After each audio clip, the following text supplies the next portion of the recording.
Tento rok sa na našej škole konal už 13. ročník súťaže bratislavských 8-ročných gymnázií Mladý novinár. Úlohou tímov z každej školy je za jeden deň napísať 4-stranové noviny, každý rok na inú tému. Tohto roku to bol zločin v Bratislave. My sme sa opýtali jednej z organizátoriek súťaže, učiteľky Ivony Havelkovej, ako táto súťaž prebieha. Tak, je to súťaž, ktorá teraz beží, už vlastne mala 3. ročník práve prebehol a je to novinárska súťaž pre študentov Prímy až Oktávy pre bratislavské 8-ročné gymnázia. Je to vlastne taká súťaž, ktorá trvá jeden deň. Tí žiaci vlastne prídu sem do priestorov našej školy a vždy im je zadaná nejaká téma. Ešte treba povedať, že vždy je to nejaký novinársky tím, oni pracujú v štvorčlenných tímoch.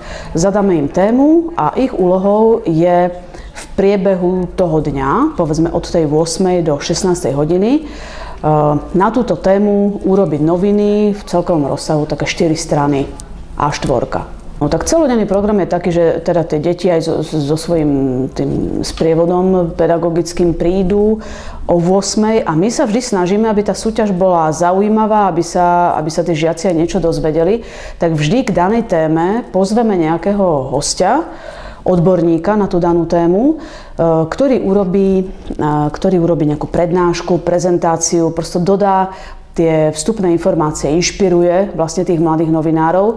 No tento rok bola téma zločin v Bratislave, preto sme pozvali súdneho lekára, pána doktora Moravanského, potom prišla kriminalistka, pani majorka, teraz som zabudla, Bojarová, áno, pani majorka Bojarová prišla.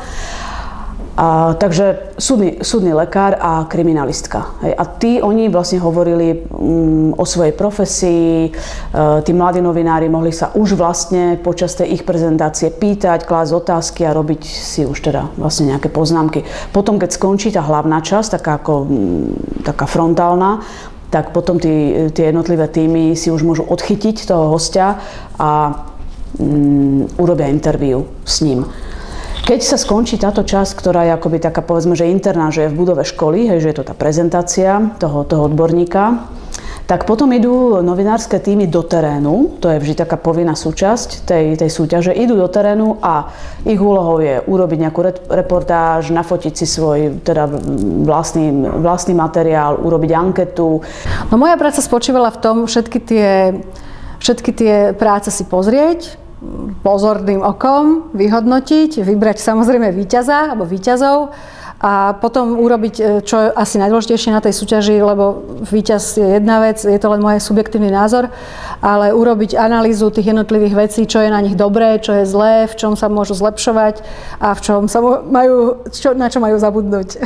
No, mojou zásadnou zásadou je, keď sa pozriem na akékoľvek noviny, alebo keď robím ja noviny, je ten, že chcem robiť také noviny, ktoré by som sama chcela čítať.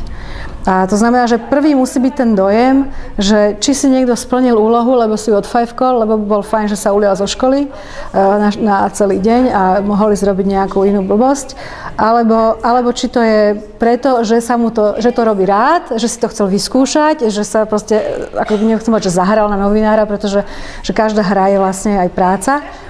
A že vlastne, aký je ten výsledok, z toho cítiť. Takže asi prvý je ani nie taký profesionálny, ako skôr pocitový.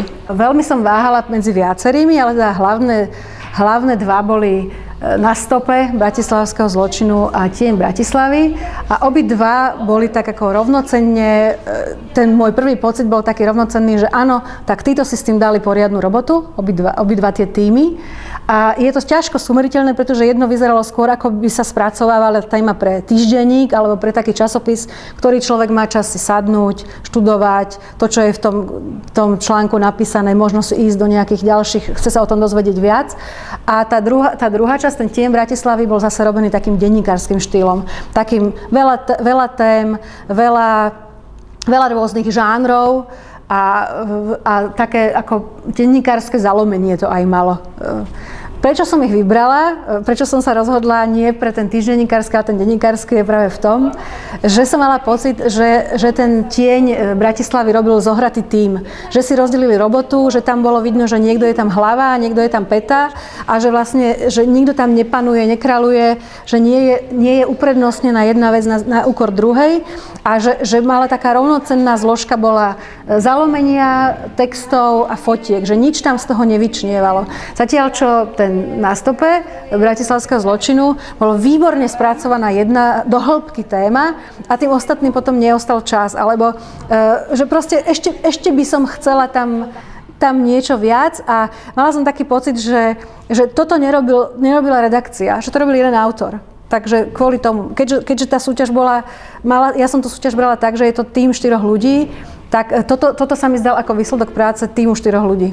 Akože vždy nechávame hodnotenie tej súťaže na profesionálneho novinára. Tento rok to bola pani Elenka Akačová z Týždňa a my ako škola tú súťaž len organizujeme, ale nejakým spôsobom nezasahujeme do toho vyhodnocovania, ani sa nepodielame nejako na tvorbe teda toho finálneho názoru. Takže vždy to vyhodnocuje odborník a pre mňa samotnú je to vždy teda prekvapenie. Samozrejme, že mám nejaký tip, mám nejaký názor, že ktoré z tých novín áno alebo nie, ale vždy teda sa prekvapím, že kto je víťaz.